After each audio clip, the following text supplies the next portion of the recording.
నమస్తే. Good morning everybody. I'm doctor అయ్యజ్జార్కే psychiatrist Vijayawada. చాలామంది చాలా అపోహలుంటాయి మానసిక వైద్యం పట్ల.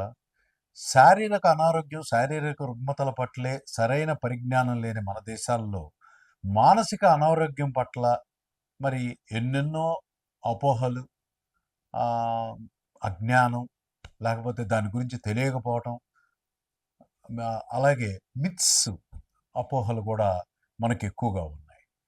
మానసిక వైద్యుడి దగ్గరికి, సైకాట్రిస్ట్ దగ్గరికి వెళ్తే జీవితకాలం మత్తు మందులు వాడాలి, వాళ్ళు రాసేవి మత్తు మందులు అనే ఒక అపోహ బాగా ప్రచారంలో ఉంది.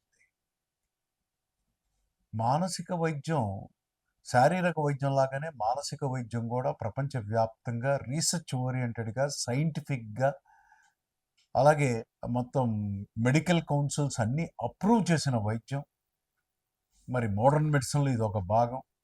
శరీరం మనిషికి ఎంత అవసరమో మనసు కూడా అంతే అవసరం. 100 సంవత్సరాలు కాకిలా జీవించే కన్నా 10 సంవత్సరాలు హంసలా జీవించమన్నారు. ఏదో మనసు వికలమై బాగోక బాధపడుతూ, భయపడుతూ, దిగులు పడుతూ, రోదిస్తూ, ఆత్మహత్య తలంపులతో జీవించాలని కోరుకోవడం తప్పు. జీవించినంత కాలం హ్యాపీగా, సంతోషంగా, ఆనందంగా క్వాలిటీ లైఫ్ జీవించాలి. మనం హ్యూమన్ బాడీ హార్డ్‌వేర్ అనుకుంటే అందులో మనసు అనేది సాఫ్ట్‌వేర్. సాఫ్ట్‌వేర్ బాగోకపోతే ఇంకేముంది? మనిషి జీవితమే లేదు. మరి అలాంటి మానసిక వైద్యం చేసే సైకియాట్రిస్ట్ దగ్గరికి వెళ్ళినప్పుడు దీంట్లో మీ క్వశ్చన్‌లో 2 పాయింట్స్ ఉన్నాయి. 1 జీవితకాలం వాడాలి. 2 మత్తు మందులు రాస్తారు. ఈ 2 తప్పే. మానసిక వైద్యంలో అనేక రకాల జబ్బులున్నాయి. యాంగ్జైటీ అంటే న్యూరోటిక్ డిజార్డర్స్ అయిన యాంగ్జైటీ, ఫోబియా, హిస్టీరియా, లేతే OCD, post traumatic stress disorder, ఇలా రకరకాల డిజార్డర్స్, మైనర్ న్యూరోటిక్ డిజార్డర్స్ కొన్ని వారాల నుండి కొన్ని మాసాల పాటు మందులు వాడాల్సిన అవసరం ఉన్న చికిత్స అవసరమైన జబ్బులు ఉన్నాయి. అలాగే సైకోసిస్ అనే జబ్బులో, వ్యాధిలో కొన్ని సంవత్సరాలు, వారిలో కొంతమందికి జీవితకాలం వాడే అవసరమైన జబ్బులు కూడా ఉన్నాయి. అంతేగాని ప్రతి జబ్బుకి జీవితకాలం వాడాలి, దీర్ఘకాలం వాడాలి అనే అపోహ చెందటం చాలా తప్పు.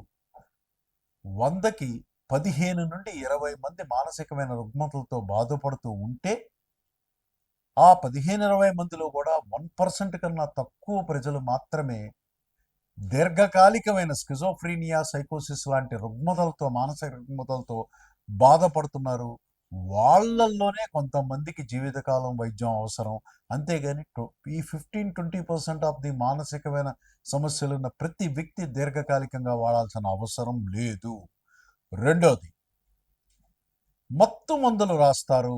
వీళ్ళు మందులు తీసుకొని పేషెంట్ పడుకోవటమే, నిద్రపోవటమే అనే అపోహ చాలా ఉంది. మానసిక వైద్యంలో ముఖ్యంగా antipsychotics, anti depressants, mood stabilisers, benzodiazepines, ఇట్లా కొన్ని రకాల డ్రగ్స్ ఉన్నాయి. ఇవి చాలా వైటల్, చాలా ఇంపార్టెంట్ సైకోఫార్మకాలజీకి చెందిన డ్రగ్స్.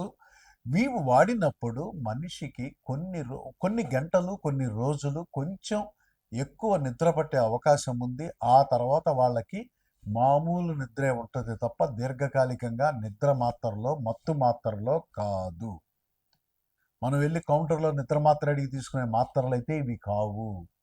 వీటి న్యూరోలెప్టిక్ మెడికేషన్స్ అంటాం, యాంటీ డిప్రెసెంట్ మెడికేషన్స్ అంటాం, day time anti depressant medications అంటాం, మూడ్ స్టెబిలైజర్స్ అంటాం, బెంజోడైజెపిన్స్ అంటాం. రకరకాల గ్రూప్స్ ఆఫ్ డ్రగ్స్ ఈ మానసిక వైద్యంలో మందులుగా వాళ్ళకి థెరపటిక్ ఎఫెక్ట్. అంటే థెరపటిక్ బెనిఫిట్ అంటే ఏంటి?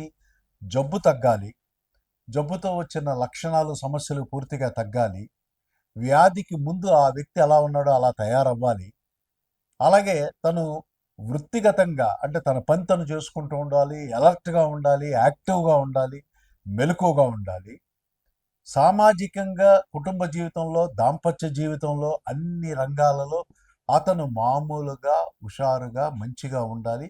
ఈ టార్గెట్‌తోనే ఏ సైకియాట్రిస్ట్ అయినా తన రోగికి, తన పేషెంట్‌కి మందులు ఇవ్వటం జరుగుతూ ఉంది. ఆ మందులు మొదట్లో 4 రోజులు లేకపోతే వారం రోజులు కొంచెం మత్తు కలిగించొచ్చు. అది కొంతమందికే, అందరికీ కాదు. ఆ తర్వాత వాళ్ళకి ఆ సైడ్ ఎఫెక్ట్ ఉండదు. మంచిగా చక్కగా హ్యాపీగా ఉండేట్లుగా చూడటమే సైకియాట్రిస్ట్ యొక్క టార్గెట్.